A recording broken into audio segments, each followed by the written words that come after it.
Send out an army to find you in the middle of the darkest night. It's true, I will rescue you.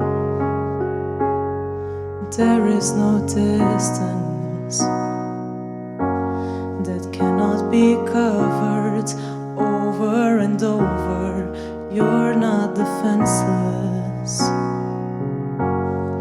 I'll be your shelter, I'll be your armor. I hear you whisper underneath your breath. I hear your SOS, your SOS.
Shabbat Shalom.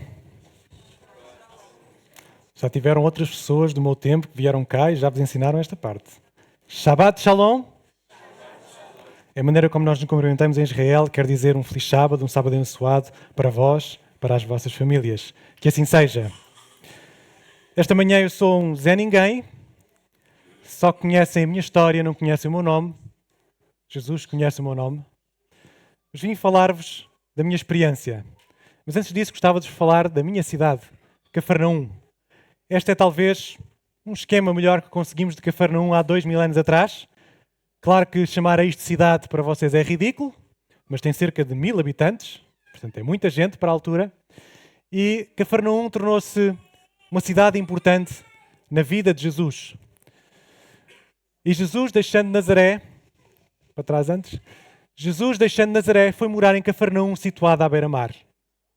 Jesus teve aquele problema em Nazaré, que expulsaram da sinagoga, tentaram apedrejar, e depois disso Jesus veio para Cafarnaum. Então Cafarnaum, como mostrava aqui esta imagem, se vocês forem hoje a Cafarnaum, logo à entrada de Cafarnaum diz Cafarnaum, the town of Jesus, a cidade de Jesus. Esta foi conhecida como a cidade de Jesus, esta é a minha cidade. Vou falar-vos um pouco da minha cidade.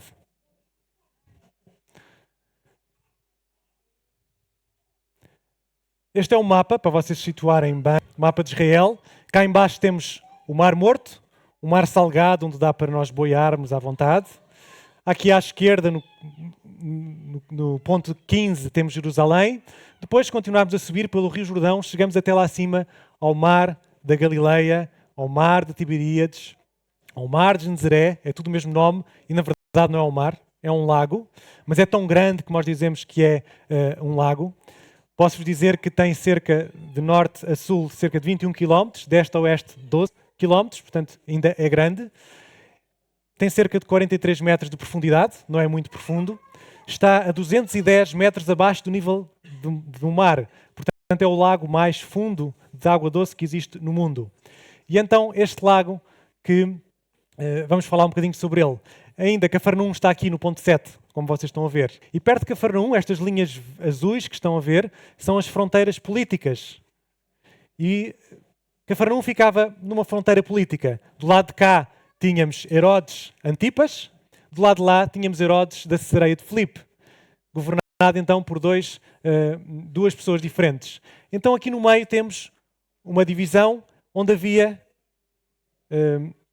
uma alfândega, onde tudo era alfandegado, onde havia cobradores de impostos para cobrar as transações que passavam de um lado para o outro.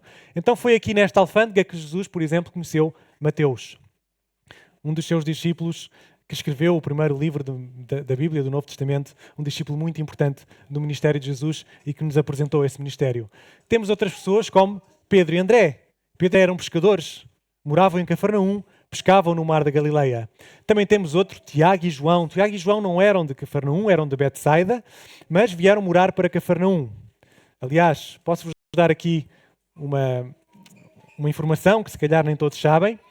Tiago e João são filhos de Salomé. E se vocês pegarem nos vários evangelhos e nas várias mulheres que estão na cruz de Cristo, quando vem Jesus na cruz e fala de 4 mulheres, conseguem completar o quadro e quando chegam a João sabem que Salomé era irmã de Maria, mãe de Jesus. Então Salomé seria tia de Jesus, Tiago e João seriam primos. Essa é uma das razões talvez porque Jesus foi para Cafarnaum, foi viver em casa da sua tia. Depois também esteve em casa de Pedro, que tinha vários cômodos, que alugava vários cômodos, e, portanto, também foi aí a residência de Jesus. Outra coisa interessante é que em Cafarnaum passava aquilo que se chamava a Via Maris. Via Maris era uma via de comunicação, de comércio importante, que vinha lá de cima, da Babilónia, da Síria, passava por Damasco, passava em Cafarnaum, descia por Jerusalém e ia até o Egito. Portanto, juntava de cima até baixo, de norte até sul. E, portanto, era uma zona importante de passagem, uma zona de comércio, onde havia muitas notícias, pessoas de vários locais. Cafarnaum tinha gregos, tinha judeus, tinha romanos, tinha pessoas da Babilónia, da Síria, tinha várias pessoas em Cafarnaum. Era muito rica a nível cultural. Dizer-vos também que Cafarnaum vivia da pesca. O mar, o lago da Galileia era muito rico em peixe, portanto era uma vila pescatória, uma cidade pescatória. Vivia também da agricultura. Os vales de Genezaré são vales muito bons para cultivar e do comércio, uma vez que estavam naquela local especial que vos disse. Este é Cafarnaum que vos gostava de apresentar. Posso-vos mostrar como é Cafarnaum hoje. Isto é Cafarnaum hoje. Se forem a Cafarnaum, se quiserem visitar a minha cidade, conseguem ver esta construção. Daqui destacar 2 coisas. Ali à frente, aquela construção otagonal que estão a ver, vamos avançar, é isto que aqui está. A casa de Pedro está por baixo. A casa de Pedro está por baixo desta construção. Se forem ver os registros históricos, a casa de Pedro a seguir foi construída uma igreja, e a seguir outra igreja, e esta é a terceira igreja que está elevada acima. É uma igreja construída, a casa de Pedro está aqui embaixo. Esta igreja, vista de cima, tem este observatório, onde as pessoas podem... estava com muita sorte. Podem ver a casa de Pedro lá por baixo. Outra construção que estão a ver é a sinagoga. Esta sinagoga que aqui está, não é a sinagoga dos tempos de Jesus, esta já é do 2º e 3º século. A sinagoga dos tempos de Jesus está... Esta então a sinagoga 3º, 4º século. A sinagoga dos tempos de Jesus está por baixo desta. Há esta... forma de construir na Mesopotâmia, de construir construções umas por cima das outras, especialmente quando estamos a falar de igrejas. Então, esta mais escura, alto da região, era a sinagoga onde Jesus esteve. A sinagoga onde eu conheci Jesus é esta que está por baixo desta sinagoga que estão a ver. Aqui está o belo mar, o belo lago da Galileia. É bom sentar aqui e imaginar as coisas maravilhosas que aconteceram neste lago há 2000 anos atrás. Alguns exemplos. Foi aqui que Jesus encontrou os seus primeiros discípulos a pescar. Foi aqui que ele os chamou para o ministério. Foi aqui que Jesus acalmou a tempestade. Uma vez o O mar da Galileia estava muito bravo e Jesus acalmou a tempestade. Mostrou que tem poder sobre a própria natureza. Foi neste mar que Jesus andou por cima, que desafiou a lei da gravidade, que disse: a gravidade comigo não tem poder, e andou por cima do mar. Foi neste lago também que houve aquela pesca maravilhosa. Então não pescaram nada, lancem as redes para o outro lado. E eles pescaram e veio muito peixe. Foi neste lago também, à beira deste lago, que Jesus apresentou o seu sermão da montanha, olhando para o lago abaixo, onde ele fazia muitas comparações e muitas parábolas. Foi à beira deste lago também que Jesus multiplicou por 2 vezes pães e peixes. Foi também na outra margem do lago que Jesus curou o gadareno. Então este lago tem um simbolismo muito importante para nós. Um dia posso-vos convidar para sentarem-se comigo ali naquela pedra e pensarmos nestas coisas, pensarmos no que Jesus fez nesta região. Aliás, pensando nisto, lembro-me de um homem que um dia também estava desesperado a olhar para o lago. Chama-se Jairo. Jairo era o principal da sinagoga dos tempos de Jesus e este Jairo estava com um problema. A sua filha estava doente. E a sua filha estava doente, ele já tinha chamado os melhores médicos, ele tinha poder financeiro, podia chamar bons médicos, eles estavam lá e já tinham dado o diagnóstico que não há nada a fazer, a filha vai morrer. E Jairo estava a ficar preocupado, via que não havia mais nada humanamente a fazer, mas ele lembrou-se daquele Jesus. Jesus já tinha falado na sinagoga dele, a sinagoga de que ele era o principal responsável, e Jairo sabia: Jesus poderá fazer alguma coisa. E o Jairo começou a subir ao terraço à procura de Jesus. Porquê? Porque Jesus tinha novamente saído do barco, estava no outro lado e ele estava ansioso que Jesus voltasse. Não havia telemóveis, certo? Não havia nada para poder comunicar. Jesus estava à espera que Jesus voltasse. E naquele dia, várias vezes, vi Jairo subir ao monte, subir ao terraço, descer, subir, descer, subir, descer, à procura de Jesus. Até que finalmente aparece lá um barco ao fundo e Jairo diz: deve ser Jesus. E Jairo sai de casa e começa a correr. Começa a correr para se encontrar com Jesus. Muita gente fez o mesmo. Muita gente percebeu que Jesus estava a vir e começaram a juntar-se várias pessoas. E Jairo começou a afastar as pessoas, a empurrar: deixem passar, tenho um assunto urgente, tenho que falar com Jesus. E vai encontrar Jesus à beira do mar, já a falar com várias pessoas que queriam falar. E Jairo intermete-se, afasta, chega ao pé de Jesus e vai dizer: minha filha está à morte. Vem, impõe as mãos sobre ela para que seja viva, para que seja salva e viverá. O que é que acham do pedido de Jairo? Jairo estava a fazer o pedido à pessoa certa, mas da forma errada. É muita petulância de Jairo. Jesus, vens, vais fazer assim, vais fazer desta maneira, vai ficar curado, tudo salvo, tudo certo. Alguém é assim com Deus? Deus, eu preciso que tu faças isto por mim, quero que faças desta maneira, daquela, para isto ser assim. Talvez Jairo estivesse preocupado que a sua filha estava morta, estava a morrer. Talvez Jairo estivesse habituado a ser ele quem manda, ele que dizia na sinagoga como é que se fazia. Talvez tudo isto pudessem desculpar Jairo. O que é certo é que Jesus acabou por atender ao pedido. Jesus não vai dizer nada, mas Jesus vai com Jairo. Agora reparem, Jairo pega na mão de Jesus, começa: afasta, afasta, afasta, começa a trazer Jesus. É esta a imagem. Até que em determinada altura,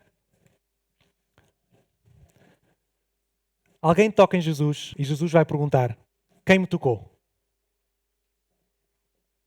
Imaginem Jairo: quem tocou? Como assim? Que pergunta é esta?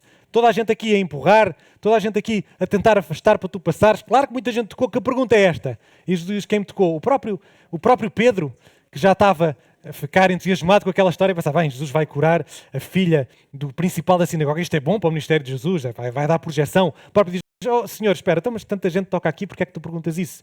Vamos, Jairo está preocupado, temos que ir ter com Jairo.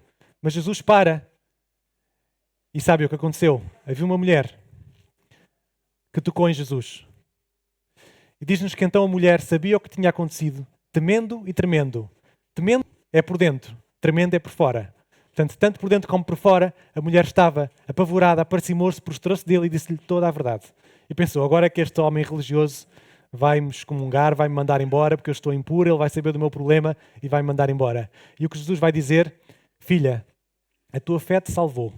Vai em paz e ser curada deste teu mal. Jesus vai lhe dizer 3 coisas. A tua fé te salvou.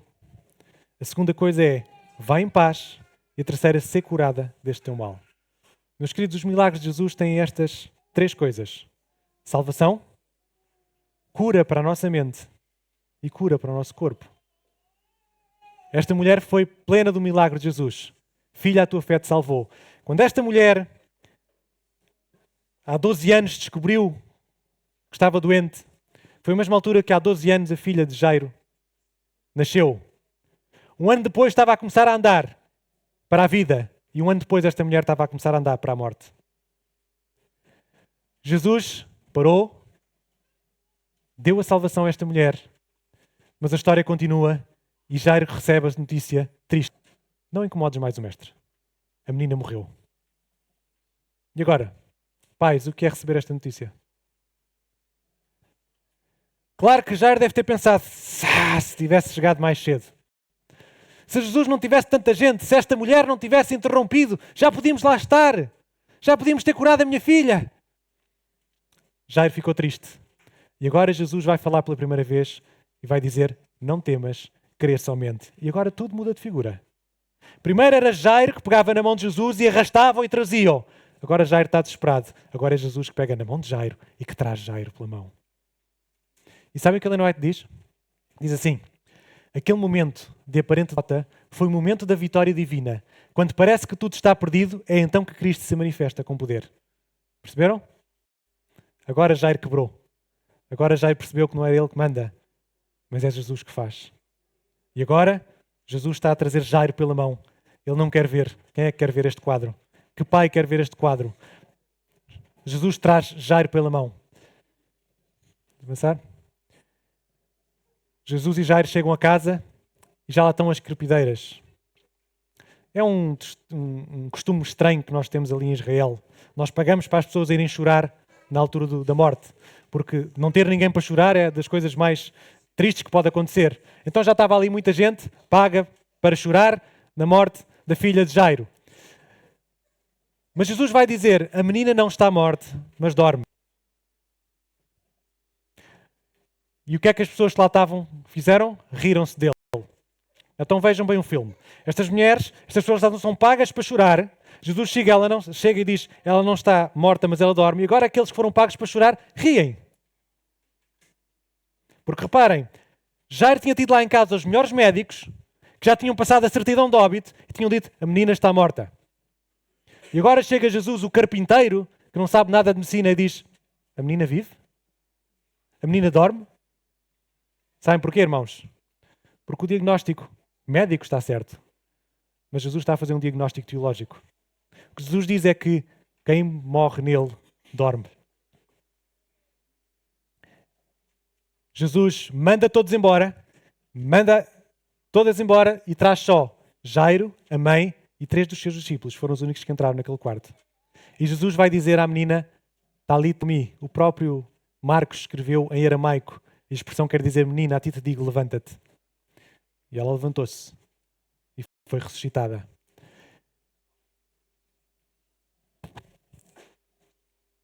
Outros milagres que aconteceram em Cafarnaum. Este também é interessante. Pedro vai apanhar um peixe, tira a moeda que lá está na boca do peixe e vai pagar o tributo. Outro milagre, a cura do servo do centurião. O centurião chega, Jesus cura o meu servo. Nem precisas de vir, basta que fales e ele é curado. Muita fé mostrou esse centurião. Outro milagre também bonito. Aqueles amigos que fizeram o paralítico descer, destaparam o teto da casa para que o paralítico pudesse chegar até Jesus, porque não conseguiu entrar, tantas pessoas estavam lá. Outro milagre também, o milagre da cura da sogra de Pedro. E eu encontrei-me Jesus neste dia, no mesmo sábado em que Jesus curou a sogra de Pedro. Vou contar-vos a minha história, porque é para isso que eu aqui vim. Mas antes disso, preciso fazer aqui um parênteses. Jesus está na sinagoga a falar. Meus queridos, nada do que vocês ouviram é igual a ouvir Jesus falar na sinagoga. Deixem-me ver se eu consigo fazer aqui uma comparação. Aqui os estudantes. Estão a ver aquele professor que vocês entram na aula e que vocês gostam da aula do princípio ao fim? Aquele professor que vos entusiasma, que conta a matéria, que vos conta a matéria que vocês estão a ouvir e a perceber e a gostar? Jesus é muito melhor do que esse professor. Que os adultos, estão a ver aquele pregador que começa a pregar do início ao fim, que nós estamos sedentos para ouvir a mensagem e que nos agarra e que nós gostamos da mensagem? Conhecem esses pregadores? Jesus é melhor do que esses pregadores. Muito acima. Jesus falava com autoridade, diz a Bíblia. Sabe o que é autoridade? Não é daqueles pregadores que faz como eu faço, mas não faz como eu digo, mas não faças o que eu faço. O que Jesus dizia para fazer, ele fazia. Ele era o primeiro a demonstrar. Isso dava-lhe autoridade. Isso dava-lhe autoridade. Jesus era um com o povo. Jesus, se fosse um menino rico a dizer aos pobres o que é que deviam de fazer, não. Jesus era carpinteiro, também teve que trabalhar, também teve as suas mãos calejadas e por isso ele era um com o povo. E Jesus por isso era tão compreendido entre o povo. Era simples as palavras. Tanto para mim, pobre e letrado, eu percebia o que Jesus queria dizer. Assim como Jairo, o nosso mais sábio ali da região, ele também entendia. As palavras eram simples. Usava parábolas, usava ilustrações para explicar a matéria que queria explicar. Jesus não tinha dúvidas. Muitas vezes temos professores com dúvidas, temos pastores com dúvidas, temos irmãos com dúvidas. Jesus não tinha dúvidas. Ele sanava as dúvidas todas com o Pai. E falar com alguém que não tem dúvidas, que tem uma mente clara de qual é o objetivo, é completamente diferente. Meus queridos, Jesus conseguia falar do céu e falar da terra de uma forma muito equilibrada. Sabem que há pessoas que só falam do céu e esquecem-se que vivem na terra. E há outros que só falam da terra e esquecem-se que vão para o céu. Jesus conseguia equilibrar as duas coisas. Falar de como vai ser tão bom no céu e dizer como é que nesta terra pode também já ser bom. Por isso ele era um pregador diferente, mas também não lisonjeava. Vocês não iam ouvir Jesus poder elogiar alguém que não deveria ser elogiado. Jesus dizia o que tinha para dizer. Jesus falava, tocava na ferida se fosse preciso tocar, mas tocava com amor. Jesus amava as pessoas e isto faz muita diferença. Uma coisa é o professor estar na sala de aulas a debitar a matéria, outra coisa é o professor amar os seus alunos e querer transmitir a matéria para os alunos perceberem. Se o professor ama os alunos, é completamente diferente a forma como ele transmite. Se o pregador ama a sua assistência, é completamente diferente a maneira como ele transmite a mensagem. Jesus olhava para o coração e não para as aparências. Isto também é algo extraordinário. Jesus conhecia o coração das pessoas. Podiam vir dar ordens a Jesus, como veio Jairo. Podiam aparentar, dizer uma coisa e pensar em outra, mas Jesus via o coração. E por último, Jesus apelava à decisão. Jesus queria diferença. Portanto, este parênteses é para dizer, agora vamos até à sinagoga, onde Jesus está a falar, onde é uma experiência completamente nova, onde as pessoas se maravilhavam e diziam, não, este não é como aqueles que nós estamos habituados a ouvir, que têm um discurso decorado, que falam coisas que nós não entendemos. Não, este Jesus está-nos a transmitir coisas que nós queremos ouvir. Se maravilhavam. E era lá que eu estava. Aqui estou eu, no meio da sinagoga, a ouvir as palavras de Jesus. Não sei como cheguei ali, na verdade. Não sei como me deixaram entrar. Mas eu comecei a me entusiasmar até ao ponto que quis falar com Jesus. E o que eu falei com Jesus foi: temos contigo, Jesus Nazareno, vieste destruir-nos? Bem sei que és o Santo de Deus. Já sabem quem eu sou? Eu era um endemoniado de Cafarnaum. E quando tentei falar, quando tentei pedir ajuda a Deus, foi o demónio que falou por mim. E que vai dizer isto: que temos nós contigo. Jesus não discursou. Jesus não deu uma palestra. Jesus disse só uma coisa: cala-te e sai dele. Caí no chão como inconsciente. O espírito imundo convulsivou e, clamando com grande voz, saiu dele. Silêncio. Eu gritei, mas agora chegou o silêncio. E agora Jesus podia atuar na minha vida. Eu sei que vocês são pessoas curiosas e querem saber o que é que me tinha acontecido, como é que eu tinha lá chegado. Ellen White explica. Ellen White diz assim: fora fascinado pelos prazeres do pecado, fez da vida um grande carnaval, tornou-se uma vergonha para o mundo e uma vergonha para a sua família e conhecidos. Meus queridos, isto era eu. Este foi o ponto a que eu cheguei. Não queiram nunca chegar a este ponto. Não façam da vida um carnaval. Agora eu estava sentado, agora eu podia ouvir Jesus e agora eu maravilhava-me com Jesus de uma forma limpa. Já não tinha aquele duelo na minha cabeça entre o bem e o mal. Já não tinha aquelas vozes na minha cabeça. Eu podia ouvir claramente o que Jesus tinha para dizer. E eu comecei-me a entusiasmar. E eu comecei a ouvir o que ele tinha para dizer. E tudo fez sentido agora. Tudo agora se fez novo. Meus queridos, e todos aqueles que admiravam, a ponto de perguntaram entre si dizendo: que é isto? Que nova doutrina é esta? Pois com autoridade ordena aos espíritos imundos e eles obedecem. Logo correu a sua fama por toda a província de Galileia. O meu foi dos primeiros milagres de Jesus em Cafarnaum. E, portanto, a sua fama correu por causa deste milagre. Dizer-vos que esta é a minha fotografia preferida. E queria dizer-vos uma coisa. Meus queridos, se calhar vocês preferiam que viesse cá Jairo contar o milagre. Que viessem cá os discípulos contar como é que é multiplicar os pães. Se calhar preferiam um outro milagre qualquer, o paralítico, a vir contar como é que foi descer dos telhados. Mas deixem-me dizer-vos uma coisa, meus queridos. O maior milagre é o meu, assim como o maior milagre é o vosso. Percebem o que quer dizer? Não olhem para os maiores milagres, não há maiores milagres que não o teu próprio milagre. O milagre que tu precisas. Eu não sei se tu precisas de salvação, se precisas de paz para a tua alma, se precisas de paz para o teu corpo. Mas o maior milagre não é nenhum destes, é o teu milagre. Vou terminar da seguinte maneira. Um dia Jesus fez um lamento em Cafarnaum. E o lamento de Jesus foi este. E tu, Cafarnaum, que foste erguida até ao céu, serás abatida até o inferno. Porque se de Sodoma tivesse feito tantos prodígios que em ti se operaram, teria ela permanecido até hoje. Sabe o que isto quer dizer? Isto quer dizer que Cafarnaum teve muitos milagres. Cafarnaum teve manifestações espetaculares de Deus. O céu se manifestou em Cafarnaum, mas a terra não se arrependeu. E eles acabaram por ser rejeitados. Meus queridos, esta manhã eu venho aqui para vos dizer que não aconteça o mesmo que aconteceu à minha Cafarnaum. Possamos nós, quando vir Deus mexer na nossa vida, entregarmos a nossa vida ao Senhor. Sabem que todos iam no caminho, todos apertavam Jesus, mas só uma mulher lhe tocou. E só uma mulher foi curada. Meus queridos, toquem em Jesus.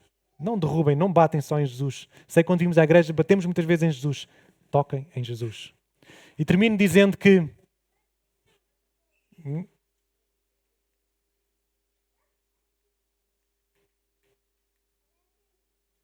Ok, faltam ali duas coisas. O que eu ia dizer é que... Termino dizendo que o maior milagre é o vosso milagre. Peçam a Deus esse milagre. Amém.